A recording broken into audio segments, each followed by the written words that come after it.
Libia tiene una zona islámica, de la que algunos comentarios hicimos en la última clase, y por otro lado la España cristiana. Esa España cristiana, en la Edad Media, es donde se forma el derecho que se aplicó en América. Y por eso nuestro centro de interés más bien está en la España cristiana que comenzamos a estudiar hoy día. Si ustedes recuerdan, la España cristiana se divide en alta y baja Edad Media. Vamos a comenzar por la alta Edad Media, en la España cristiana, entre los siglos 8 al 13. Exactamente, recordemos que las fechas que dan inicio y término a la Alta Edad Media son, por un lado, la invasión islámica a España, el inicio, 711 después de Cristo, y el término de Alta Edad Media es la batalla de Navas de Tolosa, 1212, de lo que conversamos en la clase anterior también. Les voy a proyectar el esquema que vamos a usar para estudiar la Alta Edad Media en la España cristiana. Les voy a proyectar el esquema para que ustedes lo anoten y comenzamos la explicación.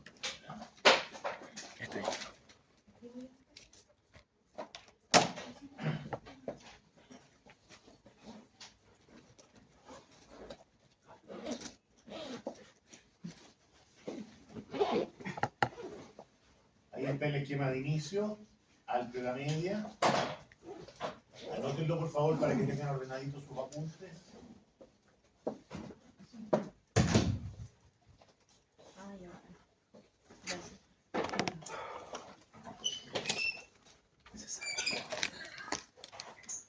Oh. A ver, silencio. Coloquen sus teléfonos en silencio apagado, por favor.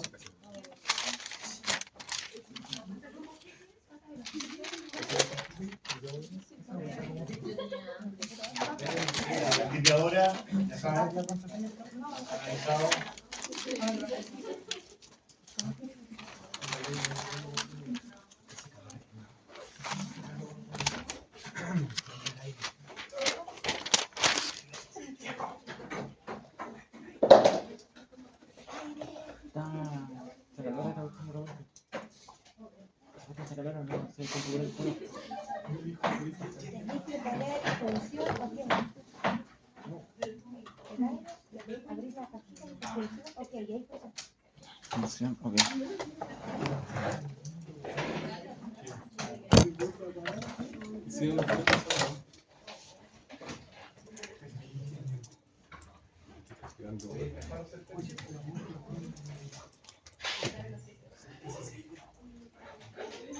Es que no está encendido. Ponle frío.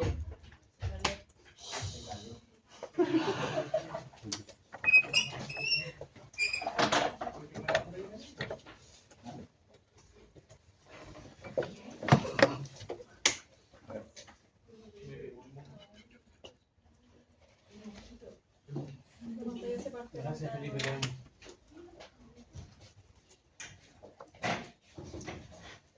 Ahora, para... Abre la puerta. La otra por atrás. Ay. Chao. Chao.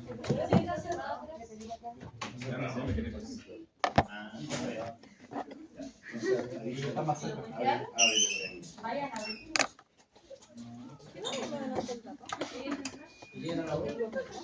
Que lleguen a la...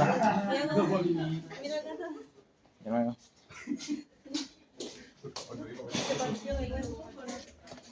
No, tiene que ser del... Esta weá. Camilo. No, ¿cómo está? Bien, por favor, permiso para poder comenzar. ¿Estamos listos ya o no? Debe ser el coso, debe ser. No. Pensando en voz alta, sorry.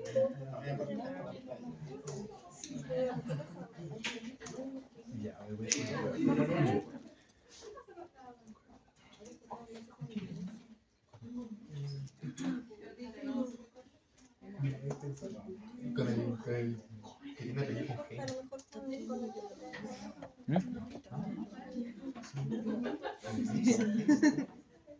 Sí, caché.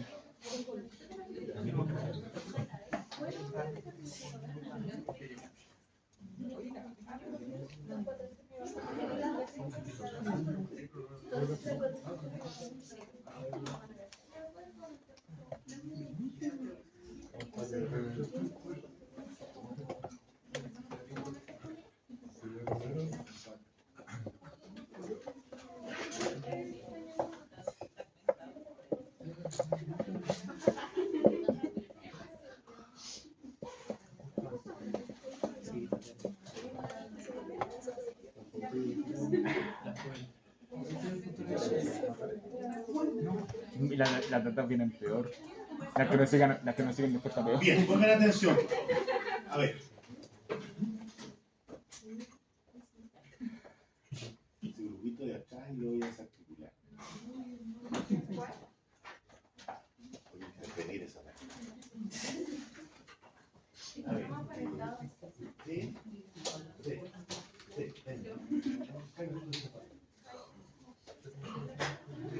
No sé cómo se dice.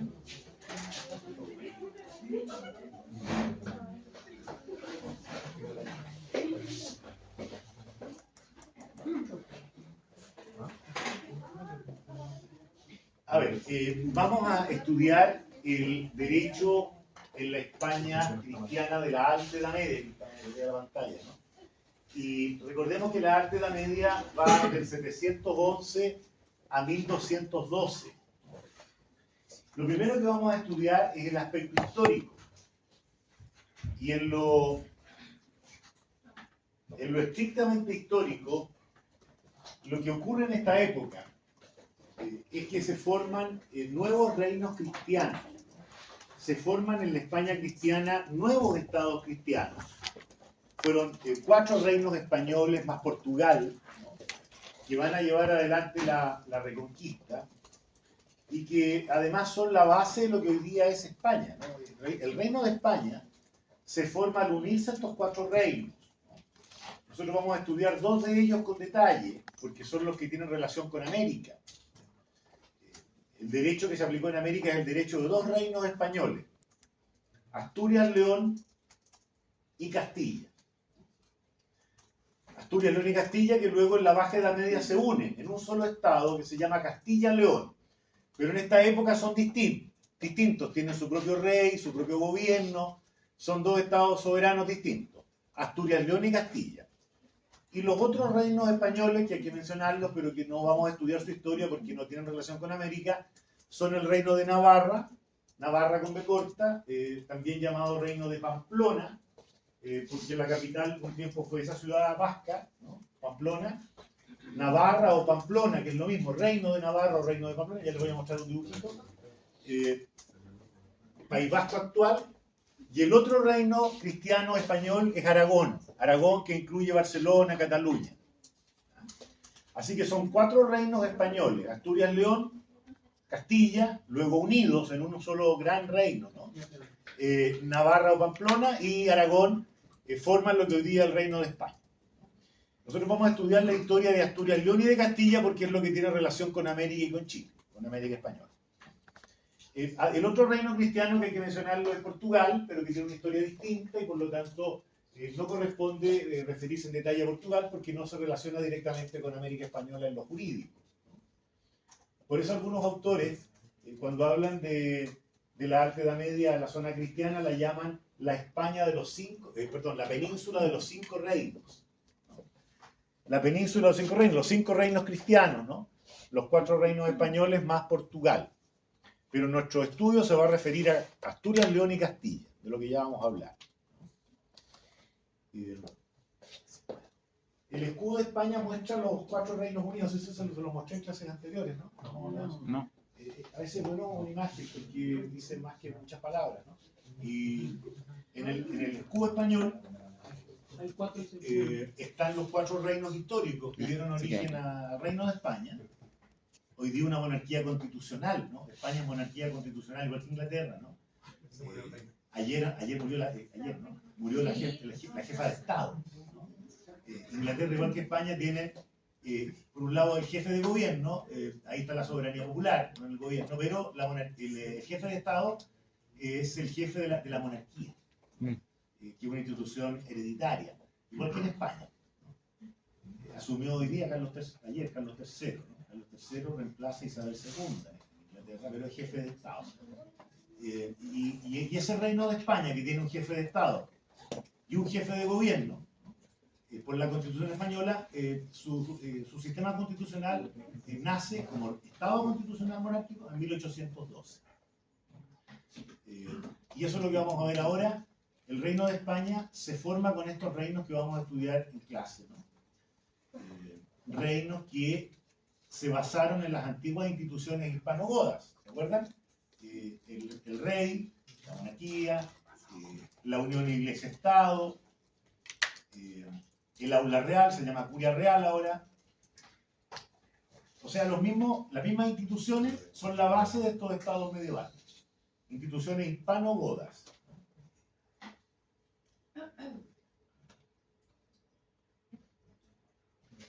Ahora se están portando bien, están tranquilitos.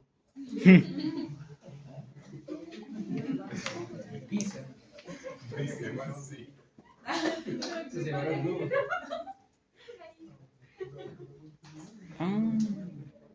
No se nada. Estamos parados. Fíjense en el escudo español, entonces, que en la historia, así como tenemos una estrellita, nosotros ellos tienen sus 4 reinos ahí, ¿no? Castilla está acá, ¿no? El Leoncito, Asturias León, ¿no? Las barras catalanas aquí, y las cadenas vascas. Todo unido por la corona del rey de Castilla, luego rey de España. Los 2 bastones de mando acá a los lados, y una cinta roja con una frase que une todo, una frase que los españoles usan desde esta época prácticamente, porque el Imperio Español más bien, plus ultra, ¿no? Que es una frase latina. Esa frase, que es oficialmente el lema de España, ¿no? Plus ultra significa en castellano ir más allá, avanzar, no detenerse. Con ese lema construyeron el imperio, que tenía toda América, ¿no es cierto?, Filipinas, 1/3 de Europa, no olvidemos que dominaron 1/3 de Europa, ¿no? Ir más allá, avanzar, plus ultra, que creo que lo usa una barra de fútbol. Un equipo español, los de Real Madrid, lo colocan ahí. Sí, parece que sí. La historia, que es muy español, digamos, muy español. Y al centro hay un símbolo acá. Este es el símbolo de la casa de Borbón, de los Borbones que comenzaron a reinar en España en el siglo XVIII. Una familia real de origen francés, ¿no?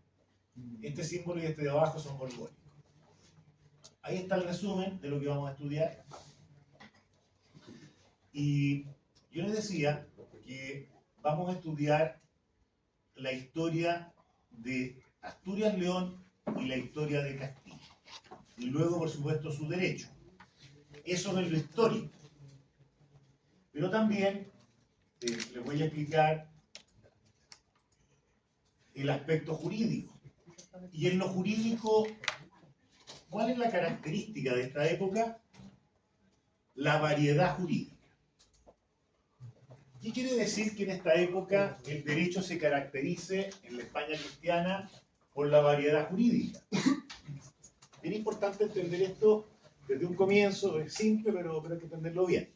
Variedad jurídica quiere decir que durante la Edad Media, especialmente Alta Edad Media, pero también en parte Baja Edad Media, en cada reino cristiano, fíjense bien en esto, en cada estado cristiano, en Asturias León, en Castilla, en Navarra, en Aragón, ¿ya? En cada uno de los estados o reinos cristianos, se aplican, rigen simultáneamente, paralelamente, varios derechos vigentes en cada estado cristiano. Es todo lo opuesto a la unidad del derecho.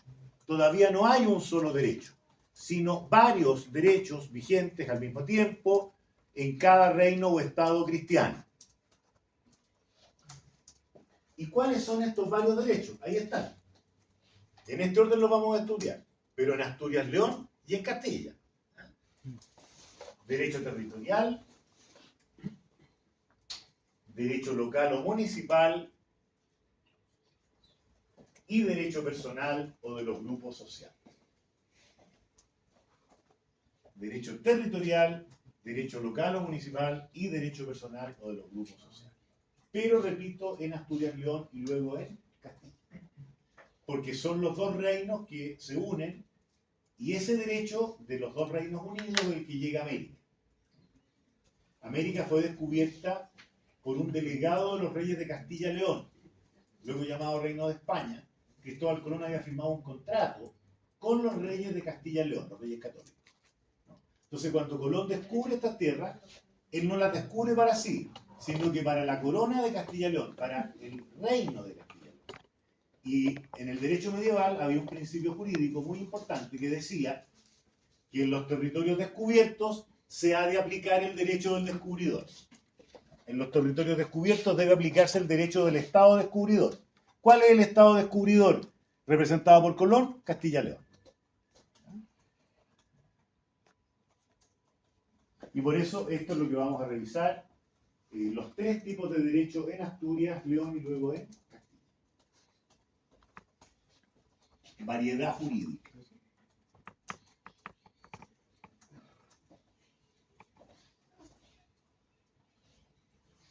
Buena la vida.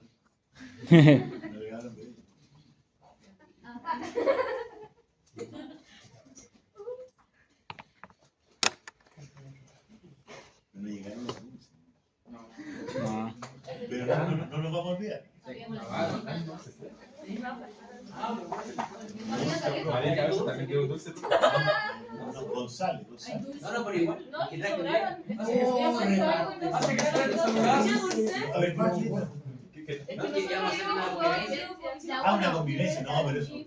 Al final de la clase. No, pero que se estas cosas. Está bien, no, al final. Somos comunes. Cuando estamos haciendo la tarea. Al final de la clase. Después de la tarea.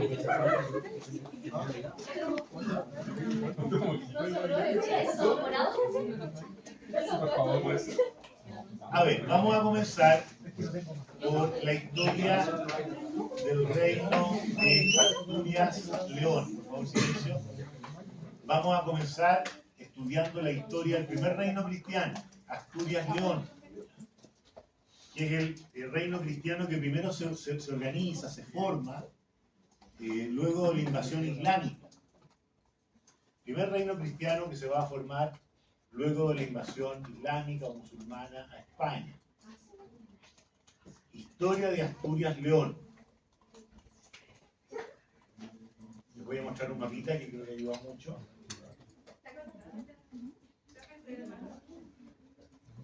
Está mal. A ver, silencio, por favor.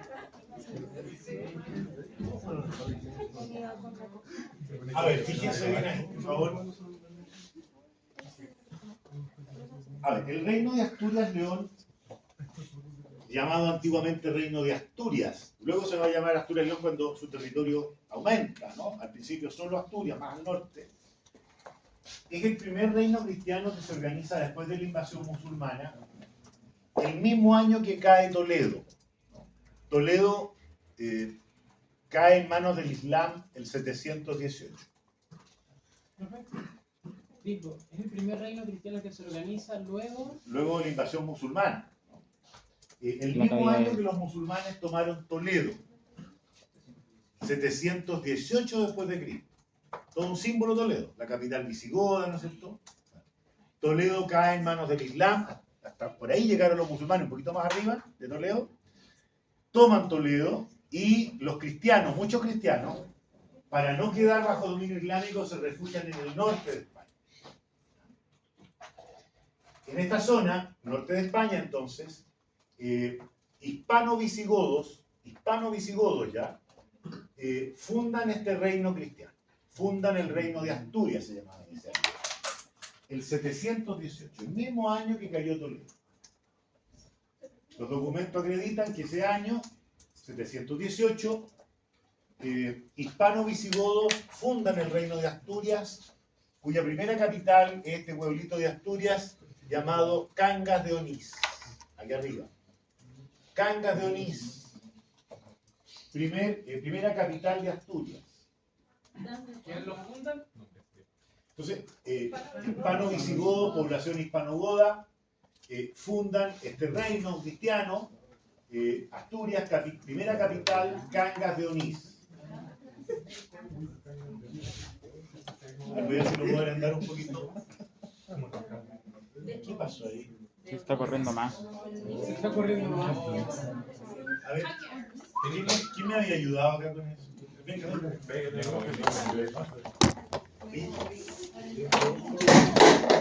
parece que le meten Pero tanto. bueno. Cuidado.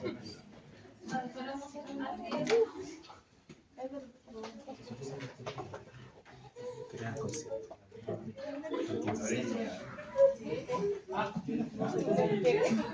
Que venga Juan. Ya, muchas gracias. Ahí quedó mejor. Sí, quedó bien. Que quedó centrado. El problema de la cable debe ser. Voy a hacer un cambio. Pero muy de lado. Ya, por favor. Creo que ya se intentó. No funciona. Está mal, ya. Vamos a abrir un poco la boca.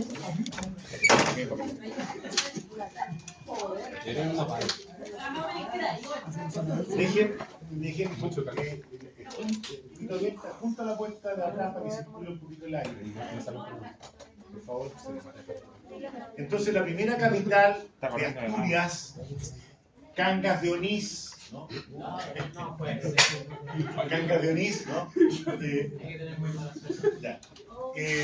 718 después de Cristo.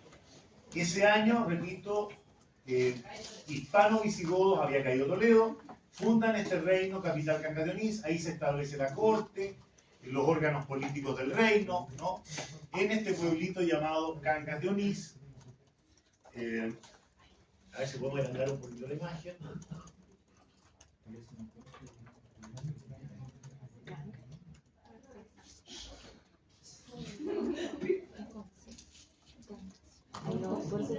Ahora, los musulmanes intentaron desde un comienzo destruir este reino cristiano, ¿no? Neutralizarlo, porque era un foco de resistencia, ¿no? Y entonces se producen ya algunos combates con los cristianos en el norte, y aquí hay un hecho bien relevante que vale la pena subrayarlo, que tiene importancia incluso hasta el día de hoy, ¿no? Me refiero a una batalla, la primera batalla que se produce después de la fundación de Asturias, donde los musulmanes atacaron esa zona, la famosa batalla de Covadonga, ¿no? En Covadonga, que es una localidad cercana a Cangas de Onís, ¿no? Una zona montañosa, Covadonga, el año 722, Covadonga con B corta, ¿no? En Covadonga se produce esta batalla, esta primera batalla entre cristianos y musulmanes, luego de la fundación de Asturias, ¿no? En esa batalla, los cristianos logran triunfar. 722 después de Cristo. Logran triunfar los cristianos de Asturias en esa batalla, pero ese triunfo en Covadonga, que por supuesto les permite subsistir, no es que hayan ganado una guerra ni mucho menos, ¿no? Evitan la destrucción total, ¿no? Bueno, esa victoria tiene una importancia más allá de lo militar, ¿no? Es una batalla que tiene gran importancia, yo diría, en lo anímico, en lo religioso, en lo espiritual, más allá de lo bélico, ¿no? Porque según la tradición española, en esa batalla de Covadonga, cuando la batalla aún estaba indecisa, no se sabía quién iba a ganar y estaba muy difícil, ¿no? Dicen los autores que los que estaban combatiendo vieron cómo se acercaba al campo de batalla un guerrero con un traje, digamos, muy vistoso y montando un caballo blanco, ¿no? Y que ayuda a los cristianos, ¿no? Con mucha valentía y los ayuda a ganar. Y cuando ya la batalla estaba ganada o decidida, este guerrero con su caballo comienzan a alejarse, digamos, del campo de batalla y finalmente el caballo y el guerrero suben por los cielos. Y ahí se dan cuenta que había venido a ayudarlos el apóstol Santiago. Santiago apóstol. A ver, ellos se elevó por los cielos y desapareció en el cielo. Entonces, ahí se dan cuenta que los había venido a ayudar el apóstol Santiago. ¿Quién es el apóstol Santiago? El apóstol Santiago es uno de los apóstoles de Cristo, Sí. que predicó el Evangelio en España, es de los primeros predicadores en la época de Cristo. Uno de los 12 discípulos. Según la tradición, en España predicaron San Pablo y Santiago Apóstol. Pero Santiago Apóstol es muy importante porque antes de Covadonga ya existía la creencia de que Santiago, que era judío, ¿no? Luego de predicar en España, él vuelve a Jerusalén, muere en Jerusalén, y antes de morir, él pidió que su cuerpo fuera llevado a Galicia, al norte de España, y fuera enterrado acá en Galicia. Santiago de Compostela es el lugar. ¿Qué ocurrió? Ocurrió que poquito después de Covadonga, en esa zona, hoy día Santiago de Compostela, se encontró un sepulcro con unas lápidas de la época romana, y en latín, y decían: aquí está enterrado Santiago y 2 cristianos más. En ese lugar, donde se encontró el sepulcro, después de Covadonga, se construyó una iglesia, catedral, y ahí surgió una ciudad que es muy importante, la ciudad universitaria, Santiago de Compostela.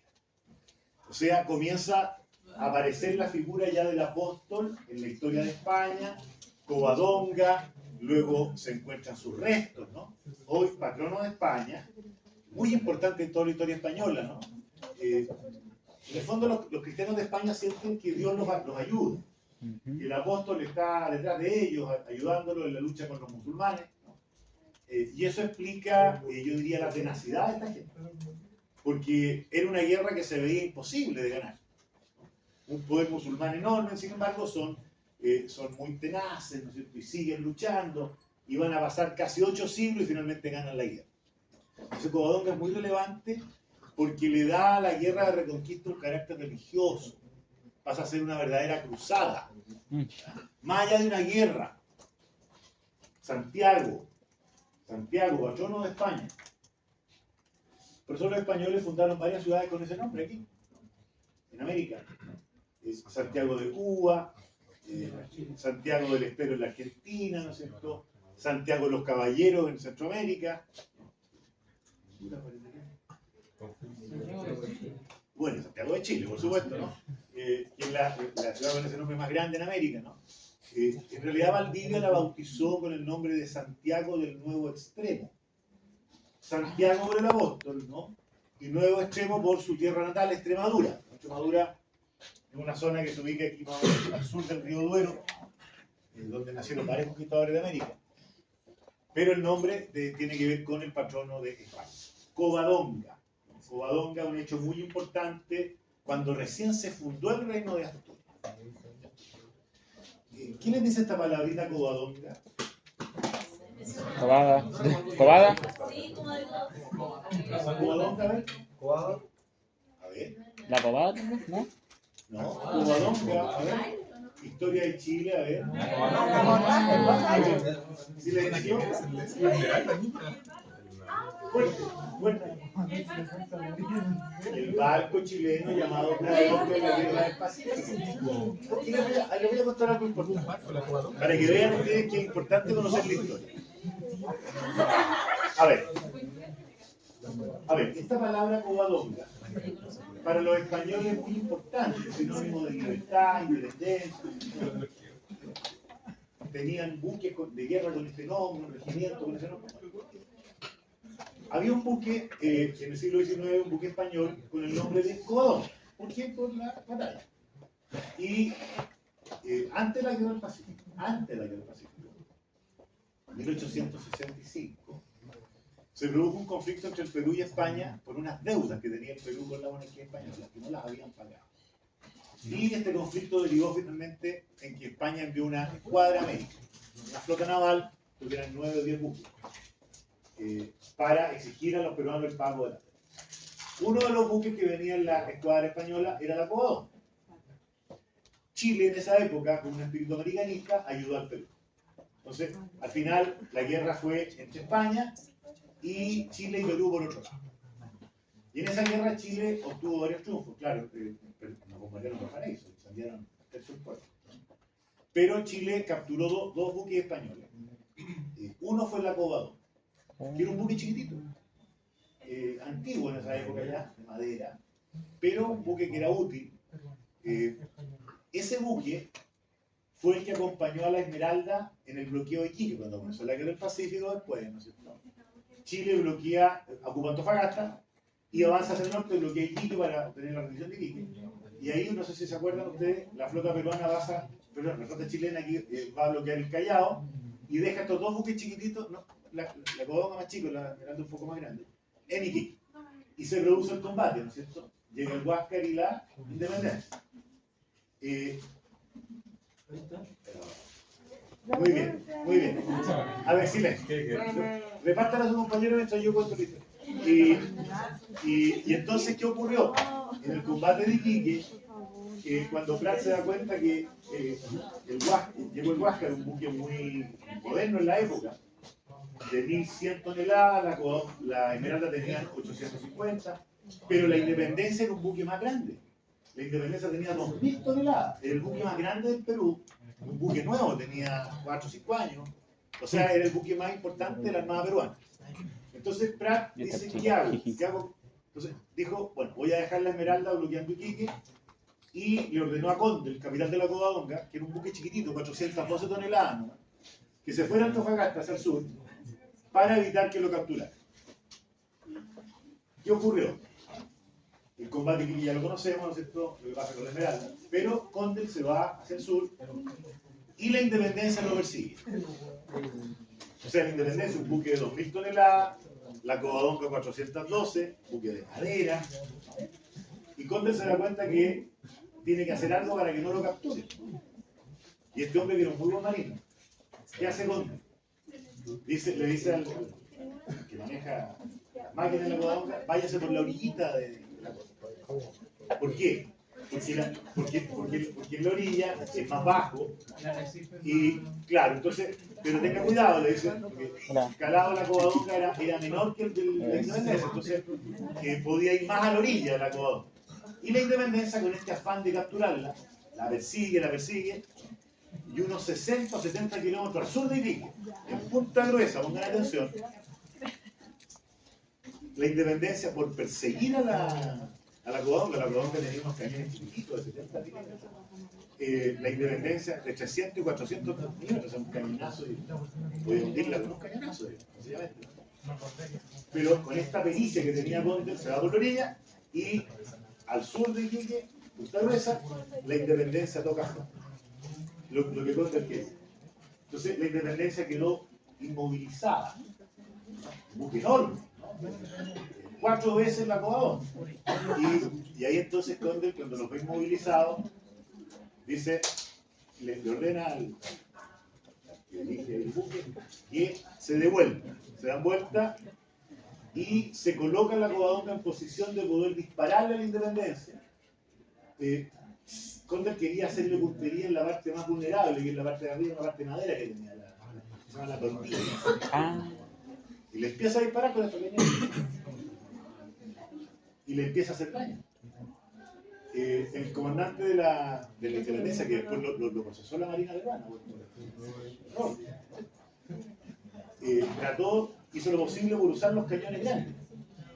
Entonces Condell, esto no es que lo sepa, Condell le ordenó a un marino que tenía 16 años, 15 o 16 años, recién salió del Colanado, le dijo, era un francotirador, su tarea es evitar que un marino peruano haga uso de esos cañones.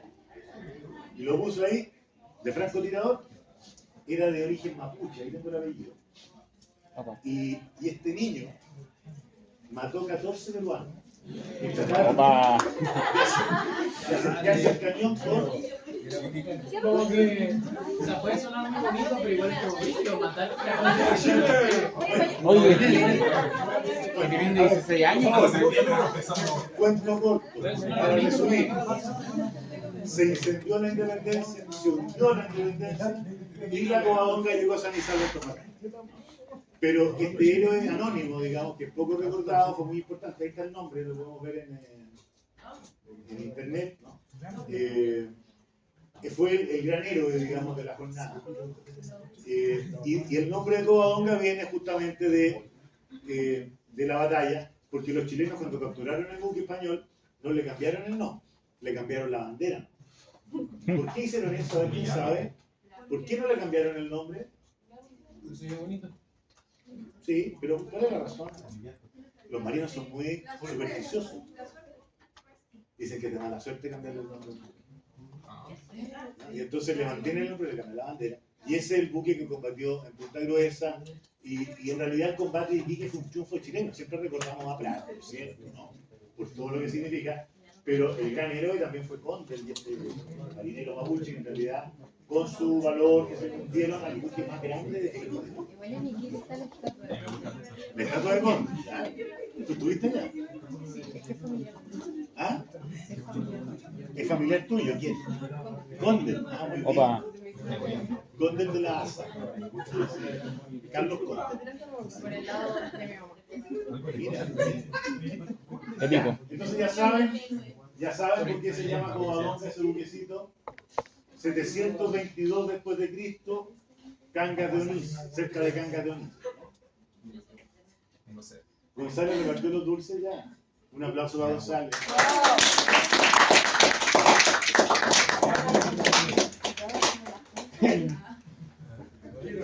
Esa mirada que te pegó, hermano. Esa mirada te mató. A ver, por favor.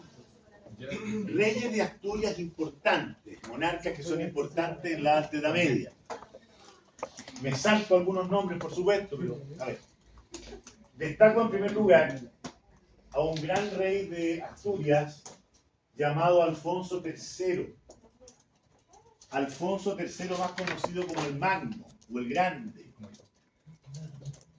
¿Por qué es tan importante Alfonso III, el Magno? Alfonso III gobernó el reino de Asturias más de 40 años. Más de 40 años, no puedo rayar ahí. Entre los años 866 a 910. ¿Cuánto? 866 a 910 después de Cristo. Son más de 40 años, ¿no? 866, 910. Y en su gobierno, en el gobierno de Alfonso III, estos territorios, digamos, este río, perdón, que aparece acá, el río Duero, el Duero, que llega hasta el Atlántico, ¿no? Y cruza todo el norte de España, ¿no?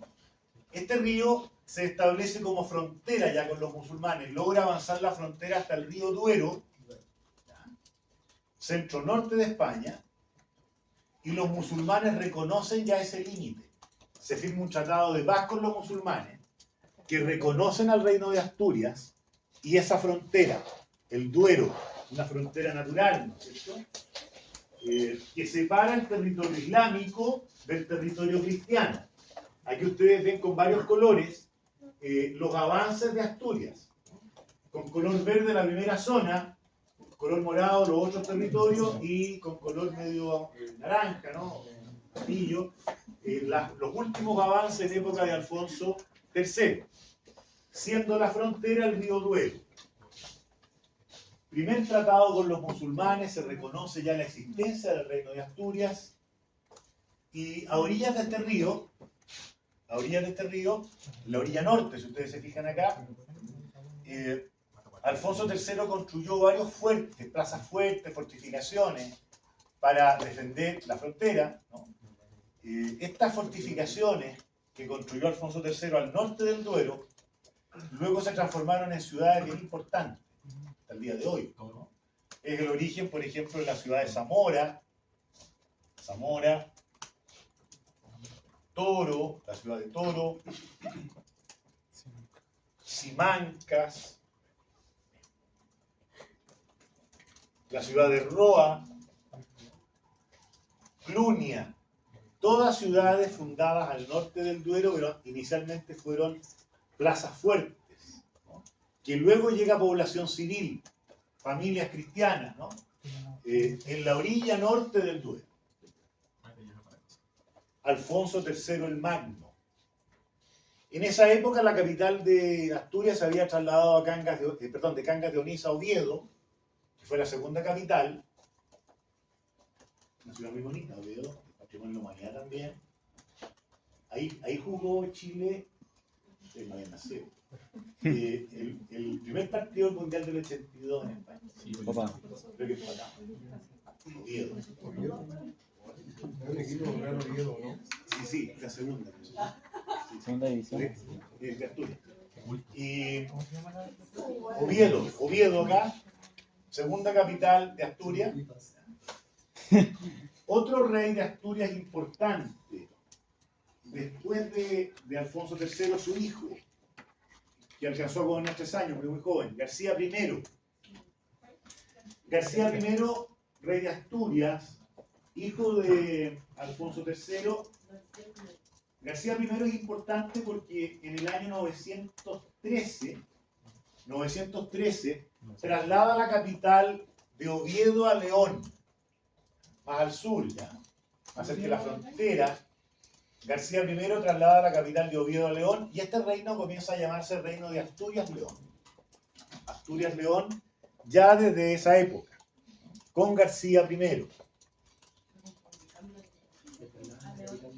La capital se traslada de Oviedo a León, un poquito más al sur, y entonces ya el reino se conoce como Reino de Asturias-León. Asturias-León ha aumentado su territorio, ¿no?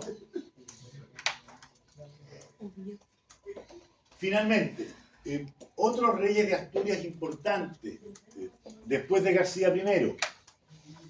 Después de García I ya estamos llegando al año 1000 más o menos, fines del siglo X, principios del XI, fines del siglo X, principios del siglo XI. Quiero destacar en primer lugar a un rey de Asturias llamado Ordoño II.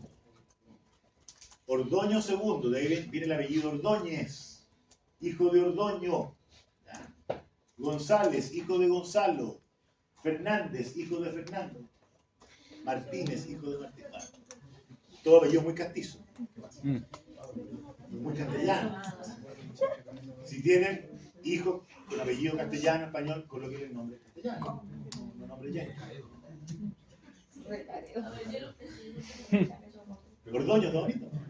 Profe, es que a mí no me quedó claro un poco cómo fue que los fuertes se fueron convirtiendo en ciudades. ¿Qué Lo que tan pasa es grandes que eran los fuertes? tú tienes que entender que un proceso ordenado de ocupación del territorio, por favor, silencio, es el avance primero de las tropas, o avanzan las tropas, pero la población civil es más vulnerable, tú no la puedes llevar a la frontera de inmediato, tienes que darle protección militar. Entonces el sistema era avanzar la frontera militar y detrás venía la población civil.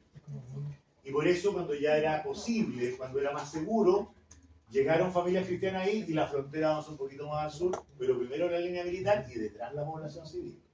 Es siempre ese, porque tú no sacas nada con recuperar un lugar militarmente si no llevas población civil.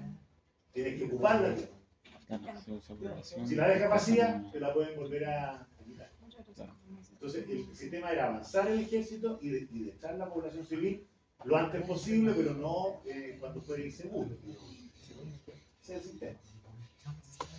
Ahora, Ordoño II logra incorporar, no se ve completo aquí, pero en fin, porque falta un pedazo acá, incorpora toda la costa atlántica,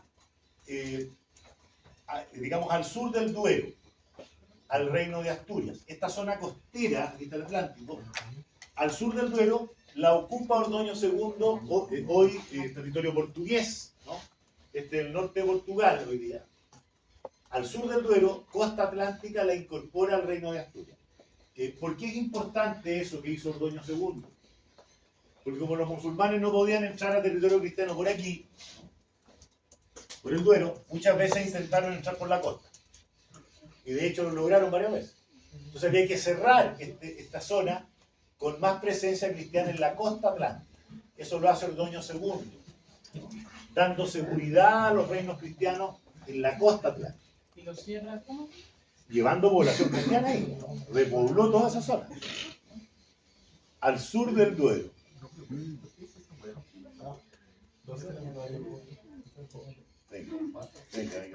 Venga. Traigan sus cosas para acá. Silencio.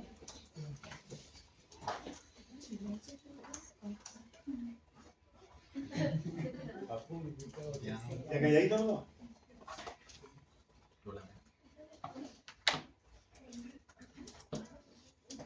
Entonces, Ordoño II, importante rey de Asturias, León. Y el otro rey importante en la historia de Asturias, León, ante la Edad Media, es don Ramiro II. Ramiro II, un poquito después de Ordoño II, Ramiro II, ahí tiene otro bonito nombre, ¿no? Ramírez, hijo de Ramiro. ¿Ese le gustó más? Ramiro II logra, silencio, avanzar la frontera cristiana más al sur, más al centro de España, digamos. Ramiro II logra llegar más o menos con la frontera cristiana hasta la zona de lo que hoy día es Madrid. Cruza el Duero, lleva la frontera más al sur, ocupando más o menos la zona donde hoy día está la ciudad de Madrid, lo que fue un gran avance en la época. Estamos hablando más o menos del año 1000. Ramiro II. Dejemos como subtítulo la historia del reino de Castilla, que es el otro reino cristiano. La historia del reino de Castilla. Ustedes tienen una tarea sobre el contenido del libro, ¿no? Profe, Sí. Y la supervivencia del libro. Sí. con respecto a esa tarea, yo la hice, pero según lo que leí en la página 100, 101 y 102, eran las cosas que usted ya nos había dado. Sí. Era... O sea, se la había dicho, no se la había dado. Sí, por ejemplo, estaba la edición de los Jacinto, está... Sí, me interesa el contenido de los 12 libros de la primera edición. Ya, esas dicen, ¿se puede decir? A ver, ¿su apellido? Reyes. Ya, Reyes primero con el libro y luego el articulito de Enrique Brahms. ¿Quién lo leyó? La causa 1856 sobre el delito de incendio. Vigencia del libro en Chile. Revista Chilena de Historia del Derecho. ¿No? Tienen que leerlo para la otra clase, ¿ya? Ya. Los libros son: 1. La ley y el legislador. Ley y legislador, esa fuente del derecho. 2. Organización de los tribunales y procedimientos judiciales. 3. Derecho matrimonial. 4. Derecho de familia y derecho sucesorio. 5. Contratos. 6. Algunos delitos y sus penas y aplicación del tormento. ¿Quieres leer tú también? Tú también lo hiciste, entonces. Perfecto. Ya. 7. 7. Hurtos y engaños. 8. Violencias y daños contra la propiedad rural y pecuniaria. 9. Sobre siervos fugitivos y desertores del servicio militar. Derecho de asilo e inmunidad de los templos. 10. División y arrendamientos de tierras y siervos, prescripción y cuestiones sobre términos y límites de la propiedad inmueble.